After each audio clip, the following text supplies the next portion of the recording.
అన్ని బంధాలు ఆర్థిక సంబంధాలే అన్నారు సినీ కవి. పెన్షన్ డబ్బులు ఇవ్వలేదని కన్న తల్లిని ఒక ప్రబుద్ధుడు చితకబాదాడు.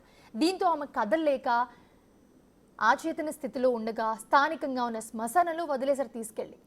హృదయ విదాకర ఘటన జగిత్యాల జిల్లాలో జరిగింది. సుమారు 8 రోజుల పాటు ఆ వృద్ధురాలు అక్కడే పడి ఉంది.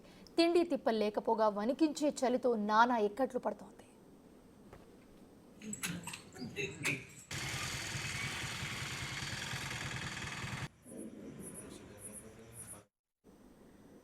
కాలు విరిగిపోవడంతో ఎటూ కదల్లేక ఇబ్బంది పడుతూ ఉండగా ఆలస్యంగా చూసిన స్థానికులు ఆమెను సంక్షేమ శాఖ అధికారుల చెంతకు చేర్చారు.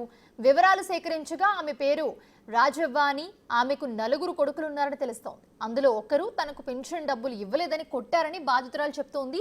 సమాచారం అందుకున్న సంక్షేమ శాఖ అధికారులకు హాస్పిటల్ను తరలించి చికిత్స అందిస్తున్నారు. వృద్ధురాలికి ప్రస్తుతం వయోవృద్ధుల చట్టం ప్రకారం చర్యలు తీసుకుంటామన్న సంక్షేమ శాఖ అధికారి దీని గురించి వెల్లడించారు. పట్టి గంటకు ముందు ఇలా వారుతారా రోబోట్ దిక్కు చెప్పుకోరు, రోబోట్ దిక్కు చెప్పు 2000 రూపాయలు వస్తాయి. 2000 రూపాయలు వస్తాయి. పెద్ద అయినకి చర్చలు ఉంటాడు. ఉంటే ఆయనకి 300-400 ఇచ్చేస్తా. అయిపోయిందో విడిచిపెట్టిపోయింది. ఆడు ఉత్త పీసోడు అయిపోయిండు. ఆయన కనబడితే అవ్వ రోడ్డు మీద ఉండకు.